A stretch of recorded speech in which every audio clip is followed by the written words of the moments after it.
And the cross-border confrontation between Israeli forces and Palestinian militants and its callous consequences are fueling public protests in neighboring countries, as well as hate crimes and threats of terrorism in Western Europe. Our Eun-jin reports.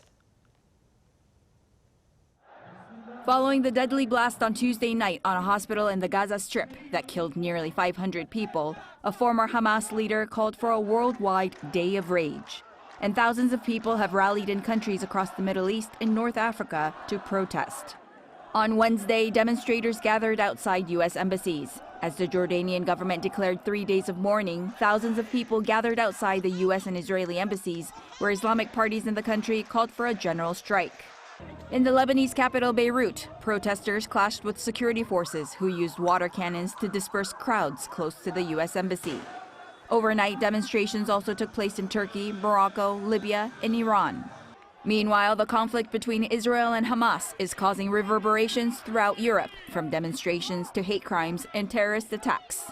Early on Wednesday morning, 2 hooded men threw Molotov cocktails at a synagogue and a Jewish community center in central Berlin. Local police said there were no reports of injuries or damage. They said this night they would try to burn the building. There were 2 Molotov cocktails thrown on the building at around 4 o'clock in the morning. So nothing happened. The bottles apparently didn't reach the building. German Chancellor Olaf Scholz, who is currently in Egypt after visiting Israel on Tuesday, condemned the attacks and said anti-Semitism has no place in Germany. It is completely clear that we do not accept this and will never accept it when Jewish institutions are attacked, and that events and activities which turn violent or use anti-Semitic slogans will not be accepted. Meanwhile, in France, several airports were evacuated on Wednesday after receiving emails containing threats of attack. And following Monday's deaths of 2 Swedish citizens in a stabbing in Brussels, the leaders of Belgium and Sweden met on Wednesday with the EU's chief executive to discuss the security gap in the bloc's management of migration and asylum.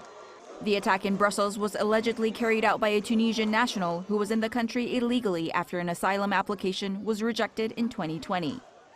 One specific dimension relates to individuals who are considered a security threat and have received a return order.